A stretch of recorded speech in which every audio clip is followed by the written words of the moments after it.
Okay बच्चों, तो आज हम एक्सरसाइज 4.3 जो एनसीईआरटी का एक्सरसाइज है और चैप्टर क्या है, linear equation in two variables का, उसमें एक्सरसाइज 4.3 का इक्वेशन नंबर 2 हम सॉल्व करने के ट्राई कर रहे हैं।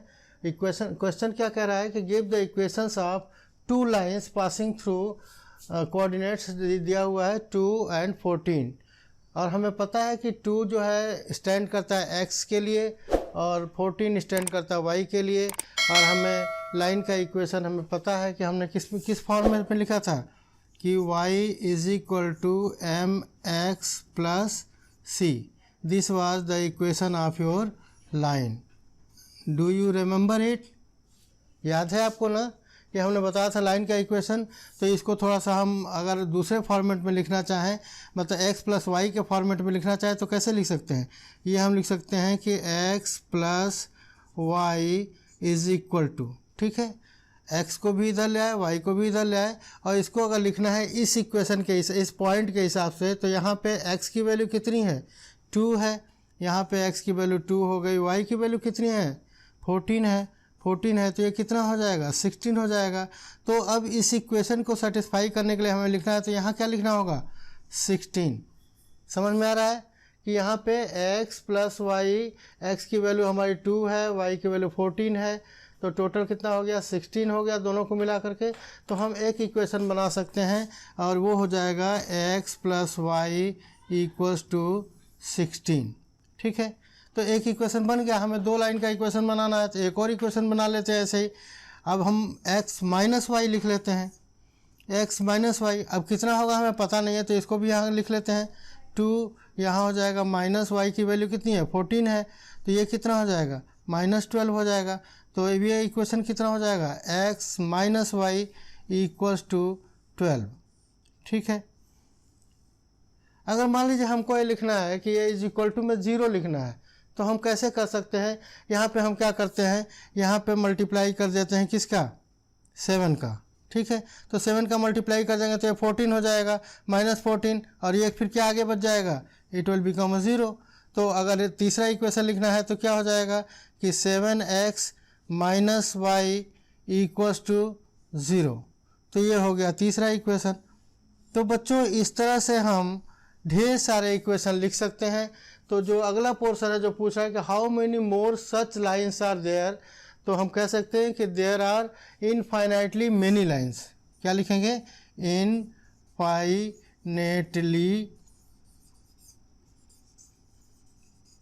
Many lines, okay. और y, क्योंकि we can assign value of x and y in any equation, किसी भी इक्वेशन में रखेंगे, अगर वो उसके राइट साइड को सेटिस्फाई कर रहा है तो इसका मतलब वो एक लाइन का इक्वेशन है। और इसको जब हम प्लॉटिंग करने के लिए, प्लॉटिंग के लिए इसमें पूछा नहीं गया है, जब इसको प्लॉट करेंगे तो देखेंगे कि ये सारे पॉइंट जो हमने वैल्यू लिखे हैं इसके, ये सारे वैल्यू जो है वो उस लाइन पे ही, उसी लाइन को डिनोट करते हैं, ठीक है बच्चों। ठीक, तो अगर इसका हमें दूसरे पोर्शन का अगर आंसर देना है तो क्या लिखेंगे कि this has infinitely many lines and y, because we can assign any value of x and y which should satisfy the equation of line, that is x plus y is equal to 16 यहाँ लिखा है, वहाँ पे कुछ और आएगा value, but ये इस तरह से हम लाइन का इक्वेशन लिख सकते हैं, ठीक है। यहाँ तक क्लियर हो गया? एक बार फिर से देख लीजिए। हमें पता है कि लाइन का इक्वेशन कैसे होता है, y is equal to m x plus c, ठीक है। तो यहाँ पे हम इसको x को इधर लाएंगे, y को भी इधर रखेंगे, केवल c को उधर रखेंगे, तो हम क्या कह सकते हैं कि x plus y is equal to 16 के स्टाइल में लिख सकते हैं, या x minus y is equal to something के स्टाइल में लिख सकते हैं, या लास्ट में जैसे हमने किया कि 7x माइनस वाई समथिंग हो जाएगा। तो ऐसे करके कुछ भी ऐसा लिख देंगे जिसके वैल्यू हमारे इस कोऑर्डिनेट्स की वैल्यू रखने से सेटिस्फाई हो जाए, तो वो लाइन का इक्वेशन हो जाएगा। तो इस तरह से हम आंसर क्या लिखेंगे, ये 2 इक्वेशन, लाइन के 2 इक्वेशन पूछ रहा है तो एक इक्वेशन ये लिख लीजिए, एक इक्वेशन मान लीजिए ये लिख लीजिए, या ये लिख लीजिए, कोई भी लिख लीजिए। तो कोई 2 इक्वेशन लिख दीजिए और उसके बाद आंसर लिख दीजिए कि it has infinitely many lines and y because it can attain any value of x and y. Okay बच्चों, तो क्वेश्चन नंबर 3 ऑलरेडी हम कर चुके हैं, पिछले वीडियो को रेफर कर लीजिएगा। क्वेश्चन नंबर 4 हम करने जा रहे हैं। ये क्वेश्चन थोड़ा सब्जेक्टिव टाइप है, थोड़ा लंबा क्वेश्चन है, तो इसको हम आपको पढ़ देते हैं। इसमें जो भी गिवन है वो हम लिख लेते हैं।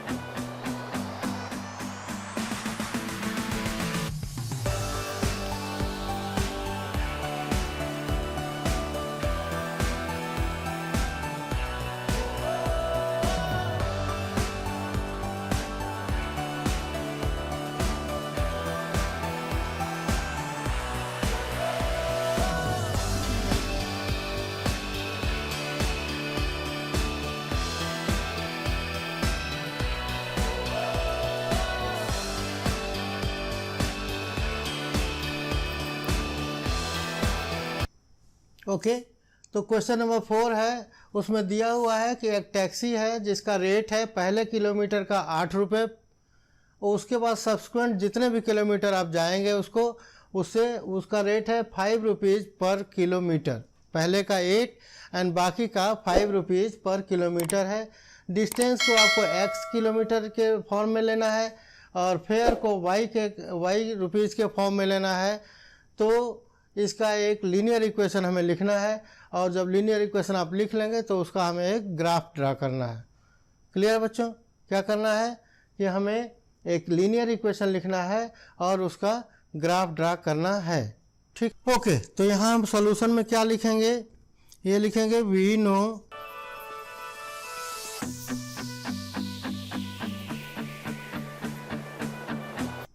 Fair of first kilometre is ₹8 and fare of remaining kilometers will be, क्या हो जाएगा बच्चों, ये हो जाएगा x -1 क्यों, क्योंकि पहले किलोमीटर का तो 8 रुपये है, तो x किलोमीटर का डिस्टेंस क्या हो जाएगा x -1, पहले का 8 है, बाकी का x -1, और इसमें क्या रेट है हमारा 5 रुपीज़ है, तो इसमें हम मल्टीप्लाइड कर लेंगे 5 से। ठीक है, इसको और थोड़ा सिंप्लीफाई कर लेते हैं, ये हो जाएगा 5x - 5। ठीक है, तो अब हमें टोटल डिस्टेंस का अगर फेयर पता करना है तो क्या लिखेंगे, hence fare of total distance। Total distance को हमें किस में लिखना है, y के टर्म में लिखना है, तो ये लिख लेंगे हम y इक्वल्स टू, क्या हो जाएगा हमें, ये 8 तो रहेगा पहले किलोमीटर का, प्लस ये क्या हो जाएगा 5x - 5, ये वाला रिमेनिंग किलोमीटर का फेयर हो जाएगा। तो ये दोनों को ऐड कर देंगे तो टोटल फेयर हो जाएगा। Are you with me? Okay, so let's go about it. So y that implies y equals to क्या हो जाएगा आपका 5x, x वाला पहले लिख लेते हैं, और 8 - 5 क्या हो जाएगा 3 हो जाएगा। ठीक है, तो ये हो गया हमारा, क्या हो गया बच्चों, ये हो गया हमारा इक्वेशन, कौन सा, लीनियर इक्वेशन जो हमें लिखना था। राइट है, लीनियर इक्वेशन, तो लीनियर इक्वेशन हमारा क्या हो गया, y = 5x + 3। अब अगला क्या हमें करना है बच्चों, आगे हमें क्या करना है, ड्रा इट्स ग्राफ, इसका हमें एक ग्राफ ड्रा करना है। तो बाकी सारा हम रवाब कर लेते हैं, तो ये इक्वेशन हम लिख लेते हैं जिसका हमें ग्राफ ड्रा करना है, तो इसको हम यहाँ लिख के रख लेते हैं, y = 5x + 3, ये है इक्वेशन, और इसका हमें ग्राफ ड्रा करना है। ओके, तो हमने बच्चों बताया था ग्राफ ड्रा करने के लिए हमें क्या करना होगा कि x की कोई ना कोई वैल्यू असाइन करने जानी होगी, जिसके करस्पॉन्डिंगली y की क्या वैल्यू होती है वो पता करना होगा, और उसको हम एक टेबल के फॉर्म में एक टेबल बना लेंगे और इसमें उसको फिलअप करते जाएंगे। ठीक है, और हमने ये भी बताया था कि लाइन ड्रा करते समय कम से कम 2 पॉइंट हमें पता करना ज़रूरी है ताकि हम एक स्ट्रेट लाइन ड्रा कर सकें। यहाँ पे हम वैल्यू लिख लेते हैं x का, यहाँ पे लिख लेते हैं y का, ठीक है। तो यहाँ पे लिख लेते हैं यहाँ पे कि एट, ये एग्जांपल सॉल्व करते समय आपको बहुत विधि से समझा दिया था मैं, फिर भी एक बार देख लीजिए। एट, मान लीजिए x की वैल्यू हम लिख लेते हैं at x is equal to 0, then y कितना हो जाएगा बच्चों, यहाँ पे लिखिए y is equal to 5x plus 3 है, तो 5 into 0 plus 3 and that will equal to 3। तो x की वैल्यू अगर हमने 0 लिखा तो y की वैल्यू कितनी हो गई, 3 हो गई। अब हम लिखते हैं दूसरा एक और पॉइंट पता कर लेते हैं। At x is equal to say it is 1, then y कितना हो जाएगा, तो 5 into 1 plus 3 and that will be equal to 5 plus 3 and that will be equal to 8। Means ये 1 हो गया अगर x की वैल्यू, तो y की वैल्यू कितनी हो गई, 8 हो गई। ये चीज़ आपको ऑलरेडी एग्जांपल में हमने समझा दिया है विधि से, तो ये चीज़ क्लियर हो गई होगी। अब now let us go for a drawing the graph.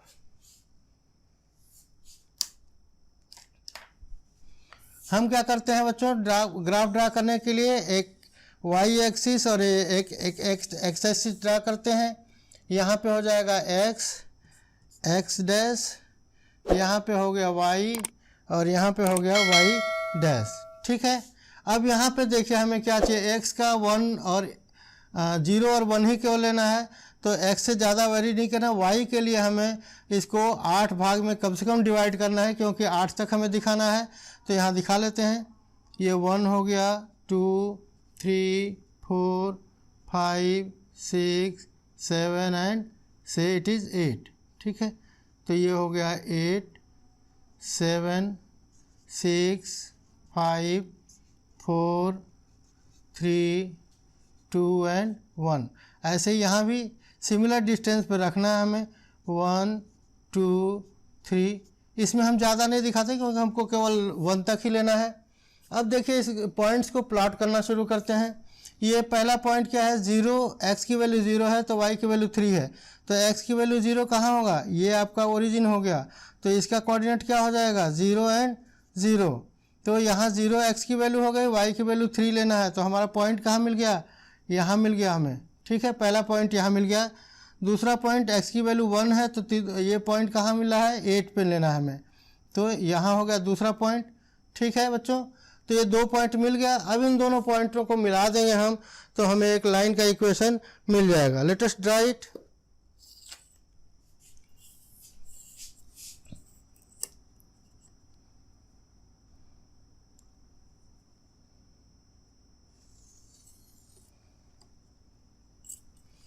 आपको हमने पहले ही बताया कि आपको हमेशा ग्राफ यूज स्केल यूज करना है, तो स्केल से हमने ड्रा कर लिया। इस पॉइंट का नाम दे दीजिए, मान लीजिए ये पॉइंट ए है, इसका कोऑर्डिनेट हमने क्या दे दिया, 0 एंड 3।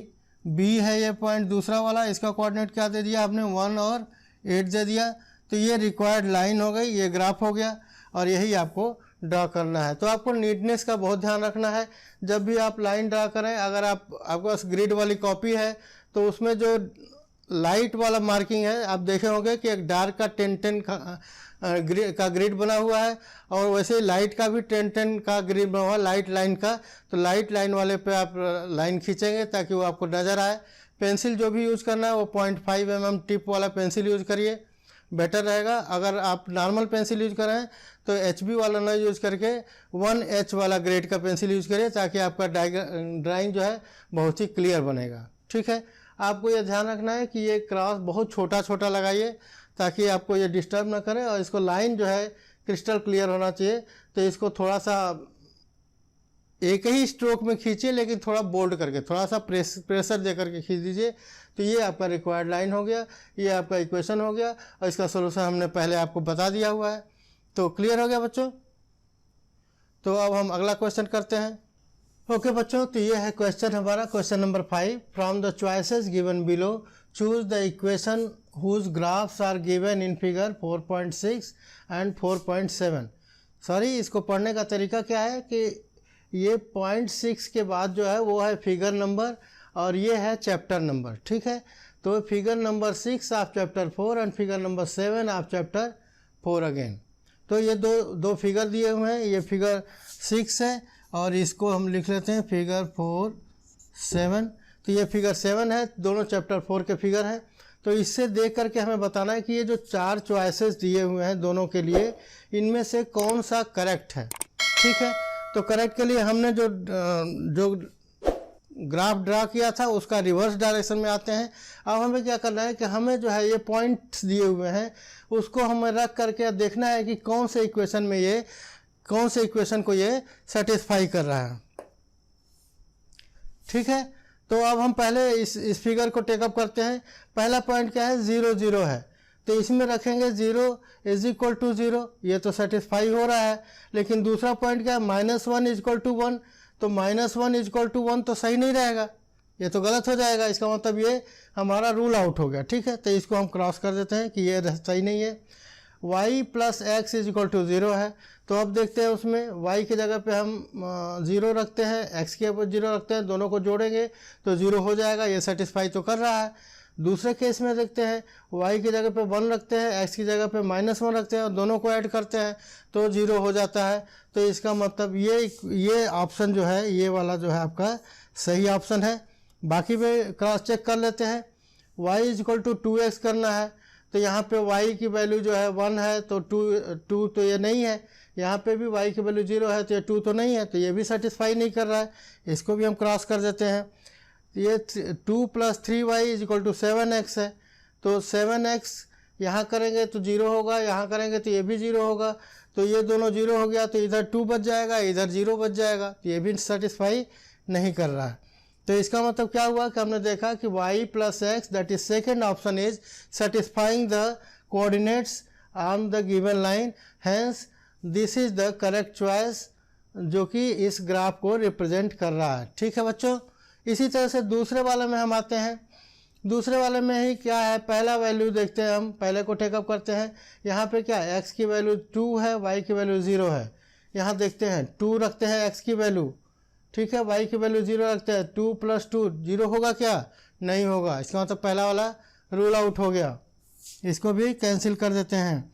दूसरा वाला देखते हैं, x की वैल्यू 2 - 2 कितना होगा, 0, और y की वैल्यू 0 है, तो ये सही है। इसका मतलब ये वाला ऑप्शन जो है हमारा सही फिट बैठ रहा है। दूसरे वाले में देखते हैं, तीसरे वाले में यहाँ देखते हैं, इसमें एक पॉइंट और है, सारी वो भी करके देख लेते हैं। x की वैल्यू -1 रखना है, y की वैल्यू 3 आ रही है क्या, तो -1 - 2 कितना हो जाएगा, दोनों मिलके -3, और y की वैल्यू कितनी आ रही है, 3 आ रही है, तो ये भी तो गड़बड़ है।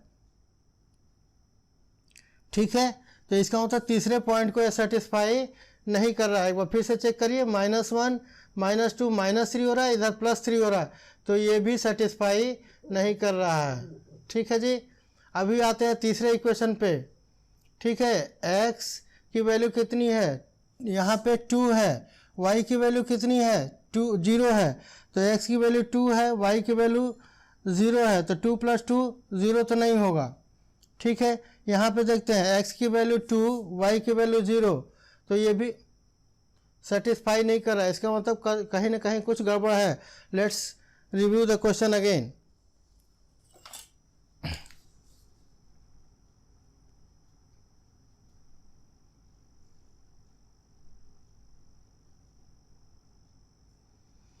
ओके, क्वेश्चन में बच्चों यहाँ पे -x है, ठीक है, y = -x + 2 है। अब इसको तो हमारा क्वेश्चन हमने थोड़ा सा गलत लिख लिया था, सॉरी। तो अभी देखते हैं, -1 - x मतलब क्या होगा कि -2 और यहाँ पे 2 है, तो -2 + 2 0 हो जाएगा, y की वैल्यू 0 हो गई, पहला केस सेटिस्फाई हो गया। दूसरा करते हैं, इसमें x की वैल्यू 0 है, तो y 2 हुआ, और यहाँ पे y की वैल्यू कितनी है, 2 है, तो इधर 2 है, इधर 2 है, तो ये भी सेटिस्फाई कर रहा है। ठीक है, यहाँ पे आप देखते हैं x की वैल्यू कितना है, -1 है, तो -1 और -1 कितना हो जाएगा, +1। ठीक है, यहाँ x की जगह पे -1 रखना है, यहाँ माइनस साइन है, तो माइनस माइनस प्लस हो जाएगा, तो यहाँ क्या हो जाएगा, +1 हो जाएगा, और यहाँ +2 है, कितना हो जाएगा टोटल, +3, तो +3 और इधर y की वैल्यू कितनी दी हुई है, 3 दी हुई है। इसका मतलब ये जो ऑप्शन है ये करेक्ट है, ठीक है। ये भी रूल आउट हो गया और ये भी रूल आउट हो गया, ठीक है। एक बार मैं लिख के इसको दिखा देता हूँ कैसे लिखेंगे। पहले केस में हम क्या लिखेंगे, गिवन y पहला पॉइंट क्या है कि x = 0, y = 0, तो यहाँ पे क्या हो जाएगा, ये y + x should be equal to 0, means 0 + 0 = 0।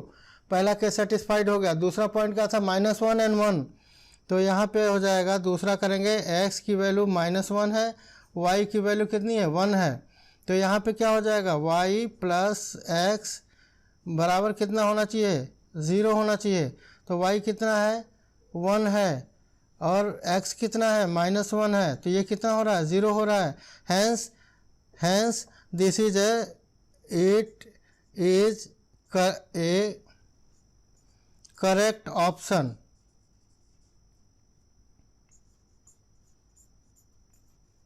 ठीक है, लिखना होगा तो आप ऐसे लिख लेंगे, ठीक है। लाइकवाइज दूसरे के लिए करते हैं हम।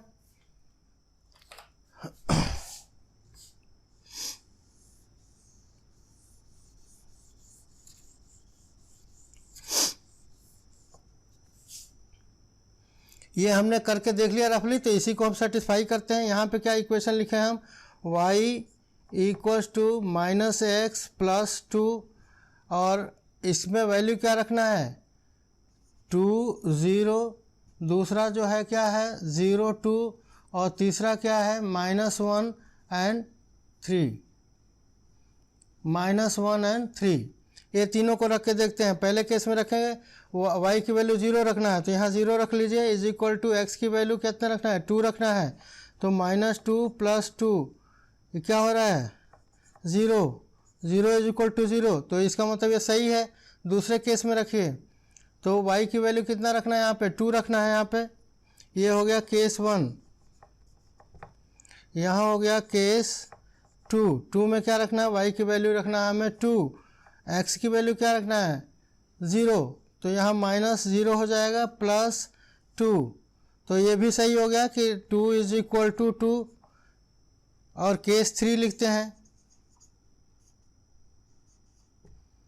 तो यहाँ पे क्या रखना है, y की वैल्यू रखना है हमें 3, तो यहाँ पे 3 = x की वैल्यू -1, तो माइनस और ब्रैकेट में -1 और +2, तो माइनस इंटू माइनस क्या हो जाएगा, प्लस हो जाएगा, +2 = कितना हो जाएगा 3 = 3, तो ये भी सेटिस्फाई कर रहा है।